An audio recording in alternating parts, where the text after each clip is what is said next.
Jason sat on his worn-out couch, scrolling mindlessly through his phone after a long day at the office.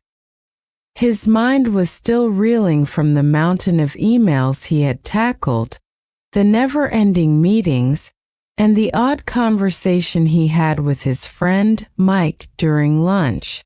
They were supposed to meet for drinks later, and Mike, in his usual quirky way, had made some outrageous joke that still had Jason chuckling under his breath. His thumbs moved quickly over the screen as he texted Mike, "Dude, if you show up wearing that ridiculous flamingo shirt again, I'm not letting you in the bar." He smirked, imagining Mike's indignant reply, and hit send without a second thought. A minute passed, and his phone buzzed with a notification.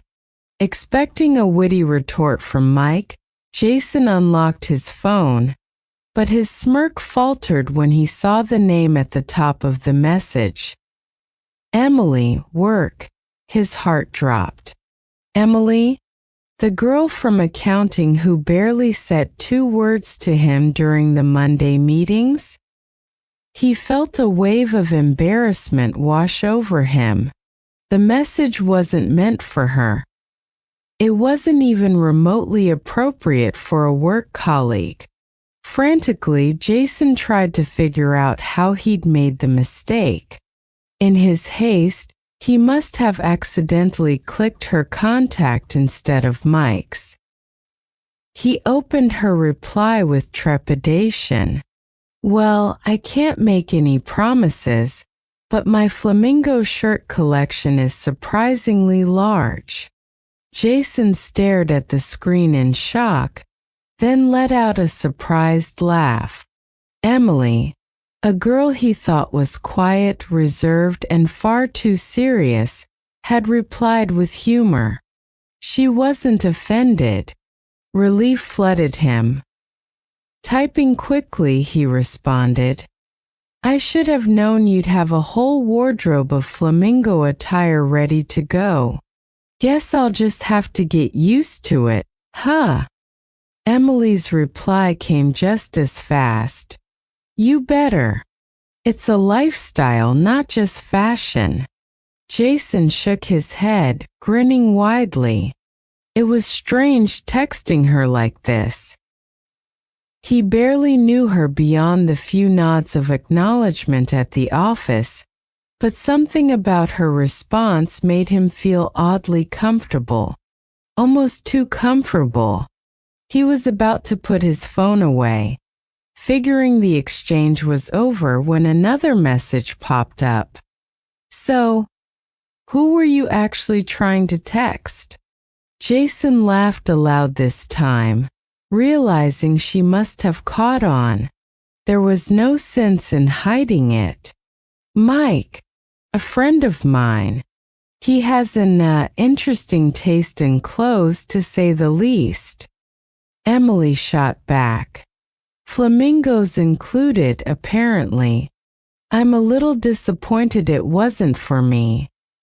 "Maybe next time," Jason typed, still smiling. From there, the conversation didn't stop. What had started as a quick exchange turned into a back-and-forth banter that stretched into the evening. They joked about their coworkers, shared stories about their worst workdays, and even dove into their mutual love for bad horror movies. Jason was surprised by how easy it was to talk to her. At work, she always seemed so distant, like she had walls up. But now, over text, it was like she had let those walls down completely. As the days went on, the texts kept coming. A quick message here, a funny meme there. Then full conversations at night. The more they talked, the more Jason found himself looking forward to seeing Emily's name pop up on his screen. She was witty, clever, and full of surprises.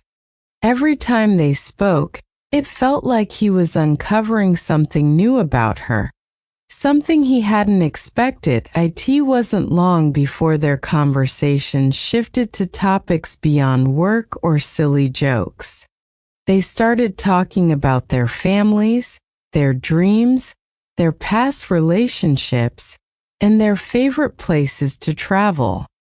Jason found himself opening up to Emily in a way he hadn't done with anyone in a long time. Then one evening, after another long day, Jason received a text that made his heart race a little faster than usual. "You know, we've been chatting for a while now. Do you want to maybe grab a drink this weekend? Something tells me we'd have just as much fun in person as we do over text." Jason stared at the message for what felt like an eternity. He hadn't expected her to suggest meeting up outside of work. But then again, why wouldn't they?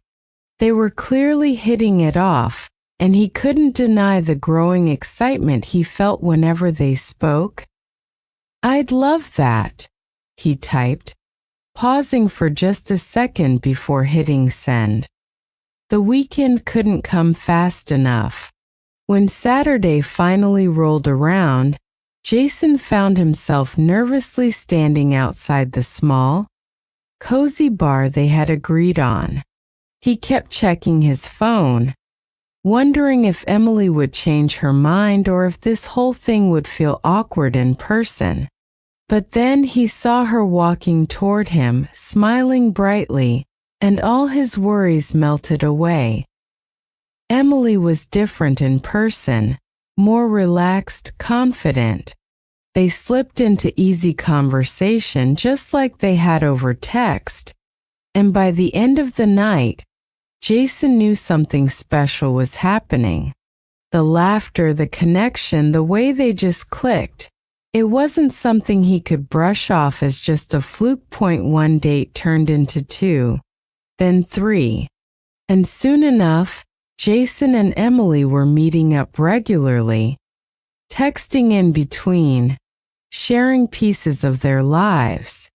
The accidental text that had sparked their connection now felt like fate as the summer months passed.